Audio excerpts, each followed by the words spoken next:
Hi hello friends, ಎಲ್ಲರಿಗೂ ನಮಸ್ಕಾರ. ರೇಖಾ ಅಡುಗೆ ಚಾನಲ್ಗೆ ಸ್ವಾಗತ. ಹೊಸದಾಗಿ ನಮ್ಮ ಚಾನಲ್ ನೋಡ್ತಾ ಇದ್ದರೆ ಈಗಲೇ ಸಬ್ಸ್ಕ್ರೈಬ್ ಮಾಡ್ಕೊಳ್ಳಿ. ಬನ್ನಿ, ಈ ಬಿಸಿಲಿಗೆ ಏನಾದರೂ ಒಂದು ಸಿಂಪಲ್ಲಾಗಿ ಮೊಸರಿಂದ ನಾನು ಸೌತೆಕಾಯಿ ಹಾಕಿ ತಂಬುಳಿ ರೆಸಿಪಿ ಮಾಡೋದು ತೋರಿಸ್ಕೊಡ್ತೀನಿ. ಇದೊಂದು ಸ್ವಲ್ಪ ಮಜ್ಜಿಗೆ ಸಾರು ಥರನೂ ಟೇಸ್ಟ್ ಬರುತ್ತೆ. ತುಂಬಾ ಕ್ವಿಕ್ಕಾಗಿ ಈಸಿಯಾಗಿ ಯಾರು ಬೇಕಾದನ್ನು ಟ್ರೈ ಮಾಡ್ಬೋದು. ಅನ್ನದ ಜೊತೆ ಕಲ್ಸ್ಕೊಂಡು ತಿಂತಾಯಿದ್ರೆ ಇನ್ನೂ ಒಂದು ಪ್ಲೇಟ್ ರೈಸ್ನ ಎಕ್ಸ್ಟ್ರಾ ತಿಂತೀರ, ಅಷ್ಟು ಚೆನ್ನಾಗಿರುತ್ತೆ. ಖಂಡಿತ ಈ ರೆಸಿಪಿ ಟ್ರೈ ಮಾಡಿ ನೋಡಿ. ಇಷ್ಟ ಆಯ್ತು ಅಂದರೆ ಒಂದು ಲೈಕ್ ಮಾಡಿ, ಶೇರ್ ಮಾಡಿ, ಕಮೆಂಟ್ ಮಾಡಿ ತಿಳಿಸಿ. ಬನ್ನಿ ಇವಾಗ ಯಾವ ರೀತಿ ಮಾಡೋದು ಸೌತೆಕಾಯಿ ತಂಬುಳಿ ಅಂತ ನೋಡ್ಕೊಬರೋಣ.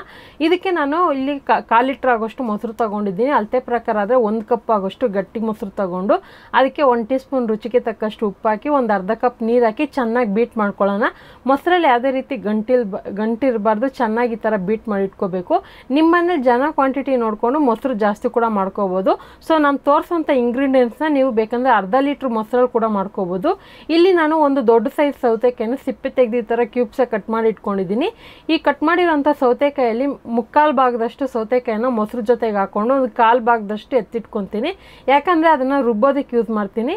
ಸೊ ಸೌತೆಕಾಯಿ ಯೂಸ್ ಮಾಡೋದ್ರಿಂದ ಇದನ್ನು ಬೇಯಿಸೋ ಅವಶ್ಯಕತೆ ಇಲ್ಲ, ಇನ್ಸ್ಟೆಂಟಾಗಿ ಮಾಡ್ಕೊಳ್ಳೋದು.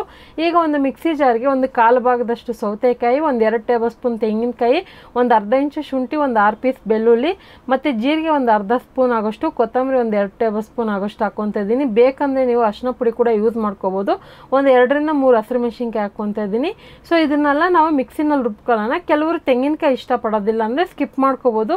ಕೆಲವ್ರಿಗೆ ತೆಂಗಿನಕಾಯಿ ಬೇಕು ಅಂದರೆ ಕೂಡ ಹಾಕೋಬೋದು. ಇದನ್ನು ತೆಂಗಿನಕಾಯಿ ಇಲ್ದಿರನೂ ಮಾಡ್ತಾರೆ. ಸೊ ಇವಾಗ ಇದನ್ನೆಲ್ಲ ಹಾಕ್ಕೊಂಡು ಇದಕ್ಕೊಂದು ಸ್ವಲ್ಪ ನೀರು ಹಾಕಿ ನುಣ್ಣಗೆ ರುಬ್ಕೊಂಬರ್ತೀನಿ. ಸ್ವಲ್ಪ ತರತರಿ ಇದ್ರೂ ನಡೆಯುತ್ತೆ. ಸೊ ಆದಷ್ಟು ನುಣ್ಣಗೆ ರುಬ್ಕೊಳ್ಳಿ. ಇವಾಗ ರುಬ್ಬಿರೋಂಥ ಮಸಾಲೆ ರೆಡಿಯಾಗಿದೆ.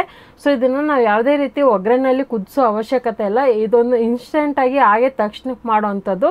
ಸೊ ಫೈನಲ್ ಆಗಿ ಒಗ್ಗರಣೆ ಕೊಡಬೇಕಾಗುತ್ತೆ. ಇವಾಗ ಮಿಕ್ಸಿ ಜಾರಲ್ಲಿ ಮಸಾಲೆ ಉಳಿದಿರುತ್ತಲ್ಲ, ಅದನ್ನು ವೇಸ್ಟ್ ಮಾಡೋಕ್ಕೆ ಹೋಗಬೇಡಿ, ಅದನ್ನು ಹಾಕ್ಕೊಳ್ಳಿ. ನನ್ನ ಫೇವ್ರೆಟ್ ಅಂದರೆ ಈ ಮಜ್ಜಿಗೆ ಸಾರಲ್ಲಿ ಎಷ್ಟೇ ವೆರೈಟಿ ಯಾವುದೇ ಥರ ಮಾಡಿದ್ರೂ ತಿಂತೀನಿ.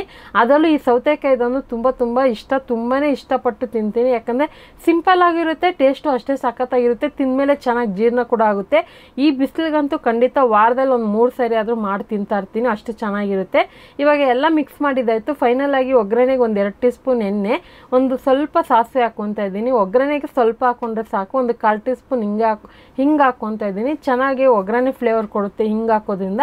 ಒಂದೇ ಒಂದು ಒಣಗಿದ ಮೆಣಸಿನ್ಕಾಯಿನೂ ಸ್ವಲ್ಪ ಕರಿಬೇವಿನ ಸೊಪ್ಪು ಹಾಕ್ಕೊಂಡು ಜಸ್ಟ್ ಒಗ್ಗರಣೆನ ಹಾಕ್ಕೊಳ್ಳೋಣ. ಕೆಲವರು ಒಗ್ಗರಣೆನ ತಣ್ಣಗಾದ್ಮೇಲೆ ಮಿಕ್ಸ್ ಮಾಡ್ತಾರೆ. ಸೊ ನಾನು ಬಿಸಿ ಇರೋವಾಗೇ ಹಾಕ್ತೀನಿ. ಯಾಕಂದರೆ ಬಿಸಿ ಇರೋದ್ರಿಂದ ನಾವೆಲ್ಲ ಹಸಿಯಾಗಿ ರುಬ್ಬಿದ್ದೀರಲ್ವ. ಸೊ ಒಗ್ಗರಣೆನ ಬಿಸಿ ಹಾಕಿದ್ರೆ ಒಂದು ಸ್ವಲ್ಪ ಅದು ಫ್ಲೇವರ್ ಚೇಂಜ್ ಆಗುತ್ತೆ, ಅದಕ್ಕೋಸ್ಕರನೇ. ಸೊ ಒಗ್ಗರಣೆ ಹಾಕಿದ್ದನ್ನು ಮಿಕ್ಸ್ ಮಾಡಿದ್ರೆ ಅನ್ನದ ಜೊತೆಗೆ ಹಾಕ್ಕೊಂಡು ತಿಂತಾ ಇರೋದೇ ಸಖತ್ತಾಗಿರುತ್ತೆ. ಏನಾದರೂ ನಿಮ್ಗೆ ಇಷ್ಟವಾಗಿರೋಂಥ ಪಲ್ಯ ಆಗಿರ್ಬೋದು ಅಥವಾ ಕ್ರಿಸ್ಪಿಯಾಗಿರೋಂಥ ಸ್ನ್ಯಾಕ್ಸ್ ಇಟ್ಕೊಂಡು ಕೂಡ ಊಟ ಮಾಡ್ಬೋದು. ನೀವು ಸ್ವಲ್ಪ ಊಟ ಮಾಡ್ತೀರಂದರೆ ಖಂಡಿತ ಇದನ್ನು ಟ್ರೈ ಮಾಡಿ ನೋಡಿ. ಇನ್ನೂ ಒಂದು ಸ್ವಲ್ಪ ಎಕ್ಸ್ಟ್ರಾನೇ ತಿಂತೀರ, ಅಷ್ಟು ಚೆನ್ನಾಗಿರುತ್ತೆ.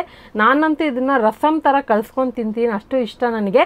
ಖಂಡಿತ ನಿಮ್ಗೆ ಯಾರಿಗೆಲ್ಲ ಇಷ್ಟ ಅಂತ ಕಮೆಂಟಲ್ಲಿ ತಿಳಿಸಿ. ಈ ರೆಸಿಪಿನ ಟ್ರೈ ಮಾಡಿ ಯಾವ ಥರ ಇತ್ತು ಅಂತ ಕಮೆಂಟ್ ಮಾಡಿ, ಲೈಕ್ ಮಾಡಿ, ಶೇರ್ ಮಾಡಿ. ರೇಖಾ ಅಡುಗೆ ಚಾನಲ್ನ ಸಬ್ಸ್ಕ್ರೈಬ್ ಮಾಡಿ. ಈ ವಿಡಿಯೋ ನೋಡಿದ್ದಕ್ಕಾಗಿ ಎಲ್ಲರಿಗೂ ಧನ್ಯವಾದಗಳು.